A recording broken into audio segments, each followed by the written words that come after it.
Here we have a quick demo of Umajin 3.1. We have an Android device running the editor Lite.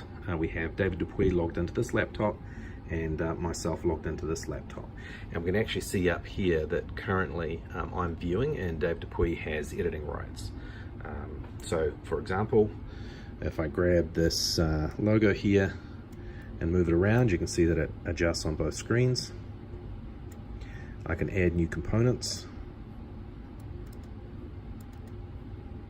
and that'll also be broadcast to all users, so there could be, you know, hundreds of people in the same session.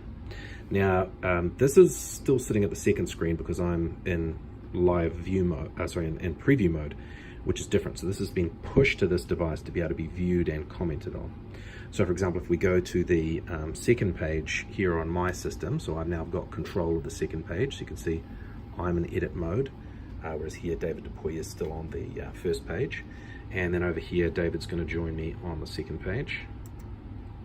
So I'm in control, David is viewing. And from this device here, I can come in and make comments. So for example, here I've said, can we make the logo bigger? I need more space.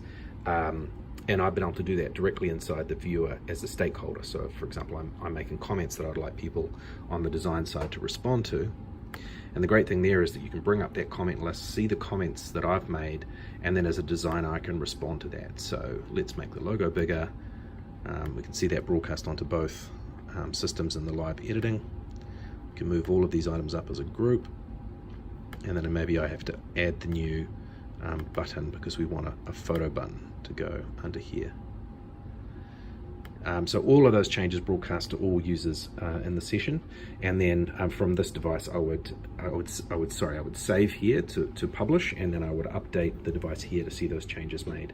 And that's intentional because you don't want people on the remote viewing device who will be not part of the editing process to be confused by partial completion. So this allows the designers to press save when they're finished, and the stakeholders to see those changes applied immediately. Just to show the simple publishing step, if we go to the screen here and press save, then it will save those changes we've made to the cloud. And now from this device, if I go to the home screen, you can see that there is now an update to the testing application. If I click on that app, it's going to pull down that change, and there's my modified logo with my additional buttons. So that's now deployed to all of the people who are using the editor Lite, or the viewer or the previewer on their devices.